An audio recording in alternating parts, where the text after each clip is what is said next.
podcast, a show where we smell candles and review them. Nice. Morning latte, is that what it's called?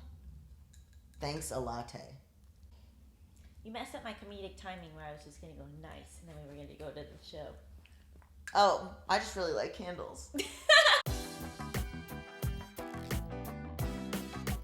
This week I wanted to talk about the word empathy and how now somehow the right has acted like it's a bad thing to have. A long time ago, and I have talked about this on Bad with Money, Cleo Chang did a really interesting article, like literally in 2016 maybe, called The Empathy Gap, which just was, if you want to go read that would be some good reading, which is just about like what is missing. Why do people not care about other people? Yeah. Why is it radical to care about other people? Right. And because ultimately the word woke just means that you have empathy.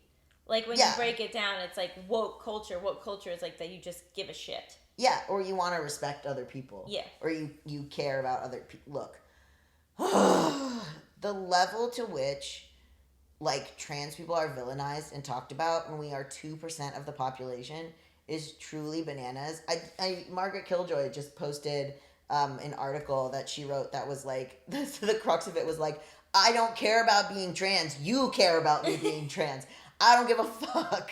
I look in the mirror and I'm like, that's Margaret. I don't look in the mirror and go, I'm a trans woman. Like, this is crazy. Like the obsessionality around it. The obsession. I don't care. My pronouns are leave/me/alone. But like, I feel like Elon said something recently about like we have like too much empathy, or like we have no empathy. But it's just bananas. Like, because I'm always trying to like understand how people come to these beliefs that are so upsetting. Me too. And so I'm like, what is the main worldview, right? And the main worldview, or like the core of the worldview, is I don't care what happens to you. You're entirely responsible for your own life. Yes, and I think the crux of it, a lot of it is fear. These people act like they're so tough and bravado, but they're just scared. They're in fear. Like, why would somebody give a shit if someone has no money and needs government assistance? Like, why is that? Because they're scared that it's going to take money away from them. And that people are going to start all using government assistance, and there's going to be no money left for them, the good person who has built up their life. But you're a good person even though you don't care about literally anyone else. You think, you are afraid of and think that those other people are out to get you. So you think that you are self-preserving yourself.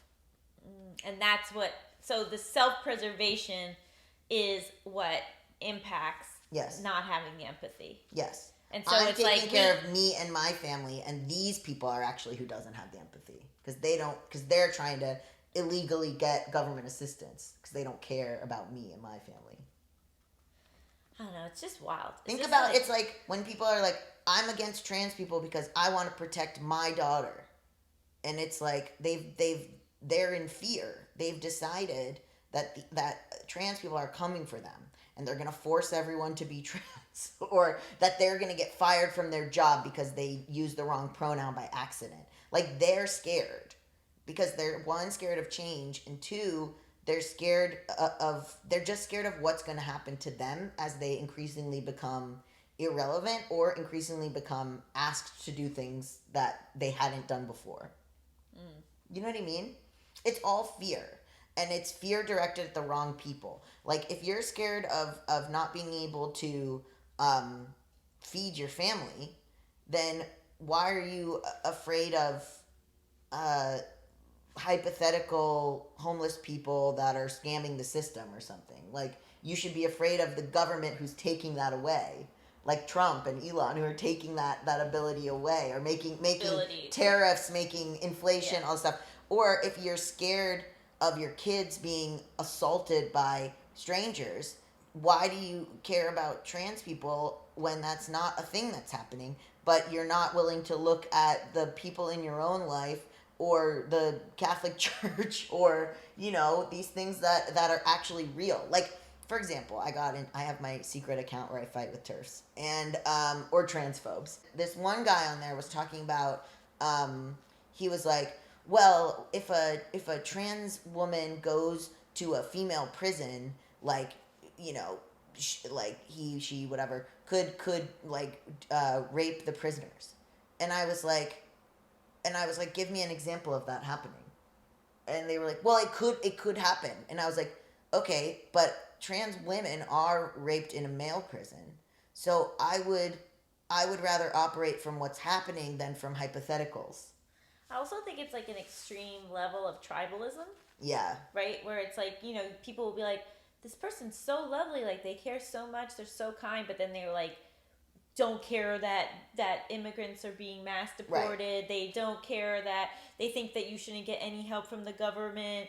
They don't care about like the actual harm that Trump's policies are, and it's like, well, how is that person then in their community like such a loving and kind person? And I think it's just like extreme tribalism where who counts as human has just been shrinking and shrinking and shrinking for these people to the point where like it's just who you interact with on a daily basis, and even then maybe not all of those people. Yes. Also, we've lost, because everything is so automated and singular and individual, and because we've lost the like direct community. They don't understand that when all the park rangers are fired, they're like, because they don't directly see what a park ranger does, they're like, who cares? But they're going to start to see it when the animals are running wild and there's trash everywhere, and there's not enough air because the trees are cut down, and like it's almost like if they don't see the person right in their mind, then it doesn't matter. And also, I've seen from working retail the way that I'm treated working there by people that are wealthy that go to that store, which is a lot of wealthy people. They go to that store, and I can tell, like, even if they're with their kids and stuff, like, I can tell that they think that I must have done something in life to end up as a minimum wage worker, and whatever it is, that made me deserve this, and it won't happen to them or their family. Yeah, that's so it. It's like they really think they're in a meritocracy. When someone has a Boston area code, I'll be like, oh, Boston. And they'll be like, oh, yeah. And I'll be like, oh, that's so funny. I went to Emerson. And I watch the wheels go in their head. Like, this cashier went to college? Like, I can tell that they're, like, taken aback. Mm-hmm. Or that there's no concept in their mind that I might be doing this to make money to work towards other things. Or that I might have other dreams.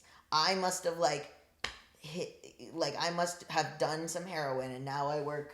And even then, who cares? But you know what I mean? They think that I did something where I didn't pull myself up by my bootstraps, and now I deserve to be here. And it's never going to happen to them. Like, you have to be a certain type of person to be worthy of being cared about. Yeah. And I never felt that way. And so it's interesting because I said this in the piece I wrote, that I really resent the idea that I'm somehow different from the people that I'm doing the exact same work as. So, like, my coworkers, it's a range. Some of them, one graduated 8th grade, that's it. The other one was, like, in a halfway house. The other one is someone who's worked there for 7 years and really worked their way up and, like, is like, really trying to work towards, like, being something in that industry.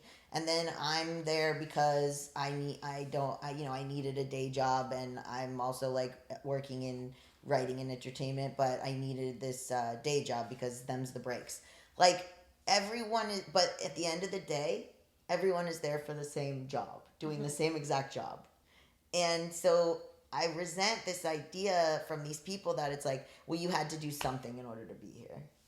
Well, I think that's another big piece, is like, to make the lack of empathy stick, they have to, like, villainize the person.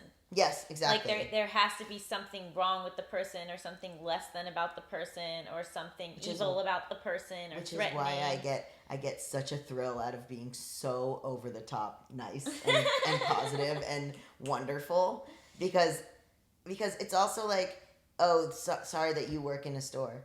Okay, well, would you prefer this store not exist and nobody works here? Like, that's that thing where it's like, oh, you know, you're a barista and you're whatever, and they, like, look down on that. But it's like, so you agree coffee is good. Oh, Brennan Mulligan was talking about this, but I think he was quoting someone else where he was like, so you agree.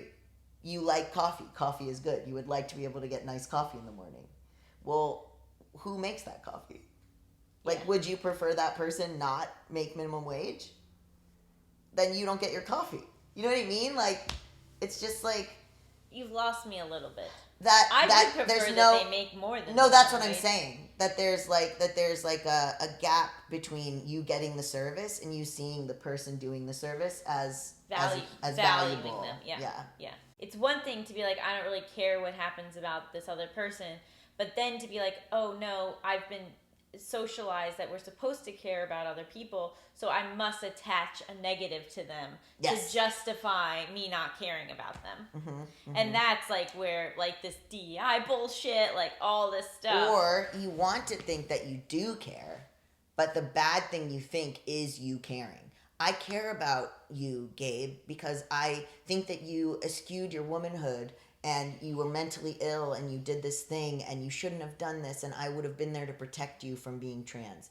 I care about immigrants, but it's just unfortunate because a lot of them, build themselves up to a certain place, but the other ones, they didn't. So, you know what I mean? Like, it's like the way of caring is they think that they're caring, so they absolve themselves of the outcomes.